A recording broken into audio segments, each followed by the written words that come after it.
Members, equally important is the reconstitution of committees. Order Wanjala, reconstitution of committees.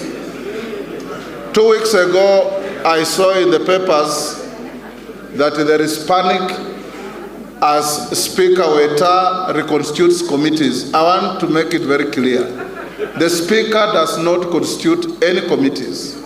The Speaker has no role in the constitution of committees. It is entirely the duty of the majority and minority leadership, and to hereby direct the majority leader and the minority leader to move in earnest and reconstitute the 18 committees whose life has come to an end with the last session, so that by the time we reopen on 11th, you now get ready to bring the process to House business so that we can process and have new leadership or continued leadership in the committees, taking into account, as you said, performance, regular attendance of committee meetings, and the industry to which you put in those attendances. So you are so directed, majority and minority leaders, and by the time we resume, your work should be done. Of various committees, you know, none of you can be denied a membership of at least 1 or 2 committees. The work is going to be done by your leadership. Please don't visit the Speaker and ask him to put in a committee because he has no such capacity. To your expectations. Honorable members, one ensuring legal issue that we must address in this retreat is the issue regarding the National Government Constituencies Development Fund, NGCDF.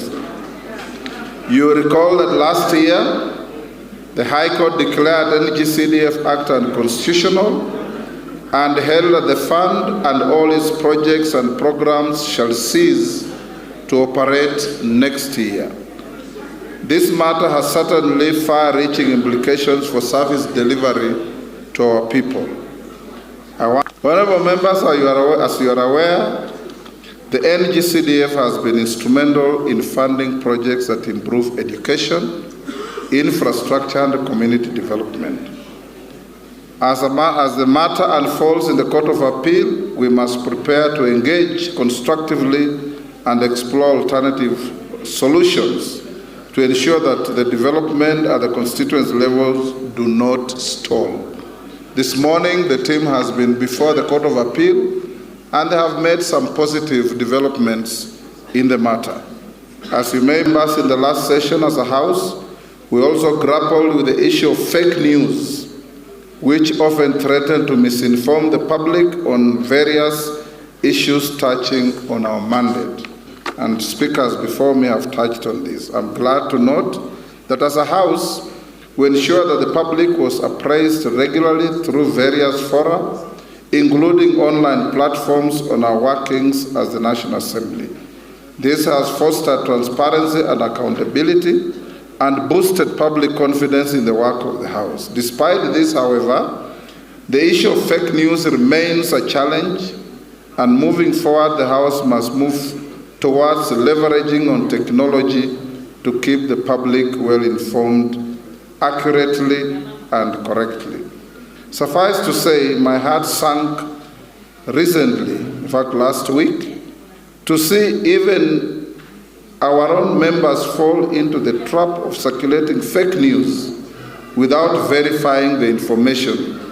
You saw last week, there was a lot of fake news circulating online, some from our own members relating to the health of one of our colleagues, and it was quite unfortunate.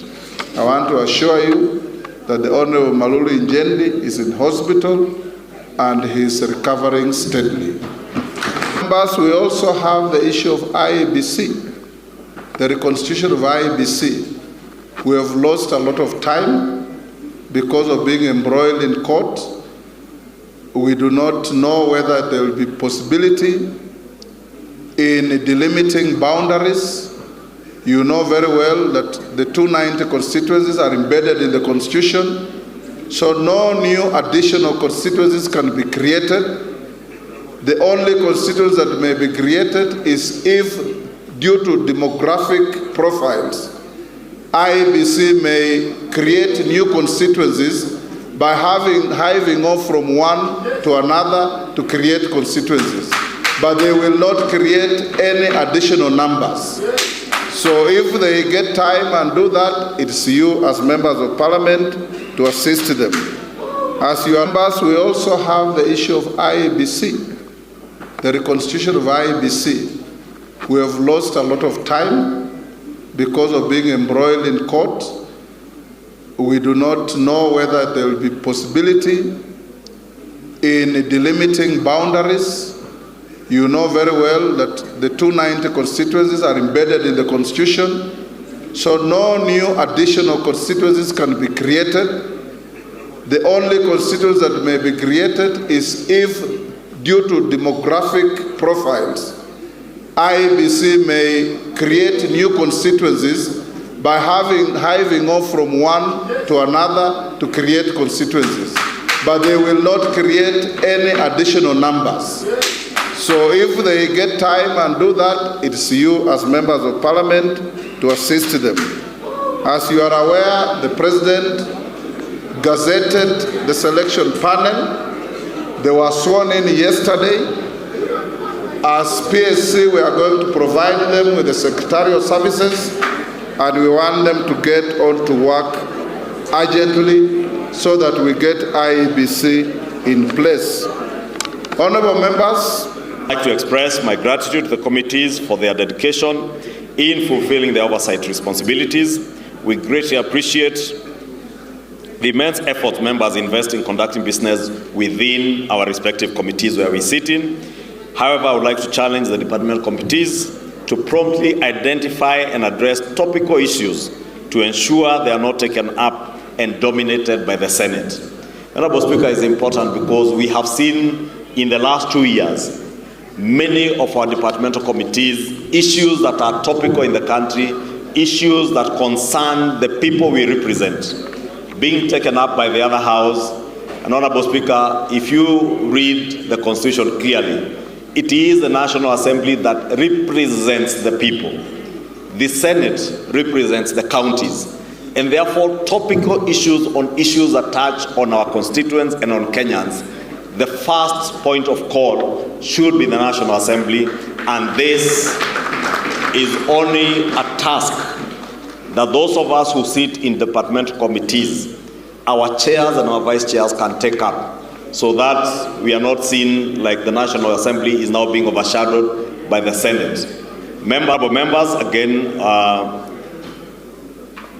as the Honorable Junet Mohammed mentioned, on communication, I want to agree with the Leader of Minority, Honorable Speaker, that at times it is very fashionable and politically expedient to speak out in the media, in funerals, in weddings, in rallies, on issues that are before the House.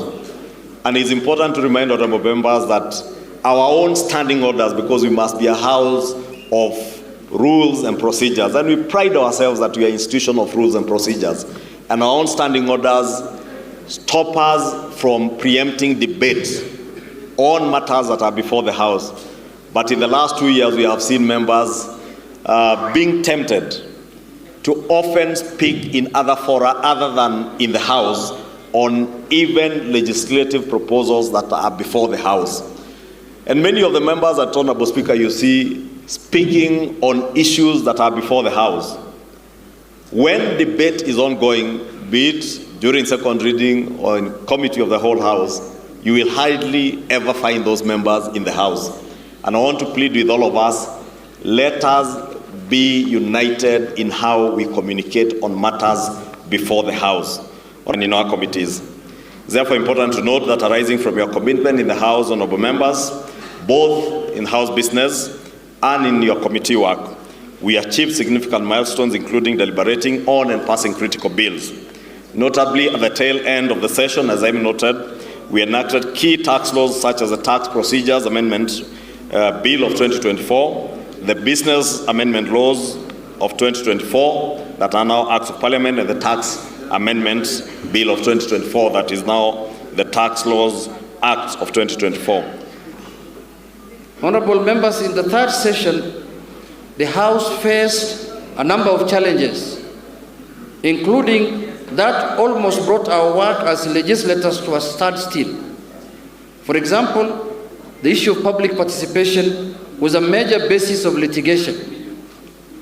Article 10(2)(a) and Article 1181(b) and Article 196(1)(b) of the Constitution guarantees the right to public participation and directs the national and the county legislatures to respectively facilitate public participation in their work. In the third session, we witnessed filing of a raft of cases, including Supreme Court petitions number E031, E32, E33 of 2024 relating to the legislative process leading to enactment of the Finance Bill 2023 into the Finance Act 2024, and petition E52 of 2024 regarding Gachagua versus the Speaker of the National Assembly. Both cases faulted the credibility of and the manner in which the National Assembly conducted public participation. We should also ensure the measures we put in place for considering the views received during public participation exercises are reasonable and that they do not invite unnecessary litigation. Going forward, the National Assembly should consider establishing a dedicated oversight committee focused on continuous monitoring of compliance, a compliance committee in line with the constitutionally set timelines. Such a committee shall be responsible for regularly reviewing progress and proactively addressing delays as and when they arise. Honorable Speaker, may I highlight on part of the successes and challenges of the last session? Speaker, about 149 bills were introduced, out of which 17 were Senate to, and 19 were Senate bills which were processed.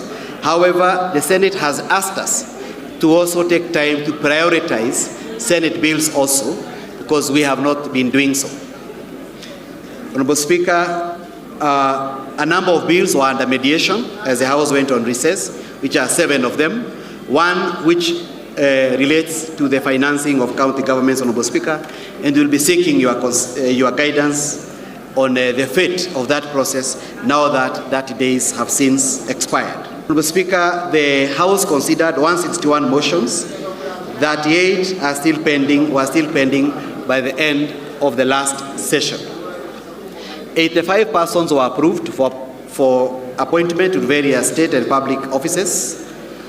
312 statements were processed and requests were made on statements on the floor of the House, together with consideration and adoption of 54 reports of committees of the House, Honorable Speaker. But Mr. Speaker, these are simply statistics. I think what is important is the quality of legislation, quality of policies that are passed by the House, Honorable Speaker.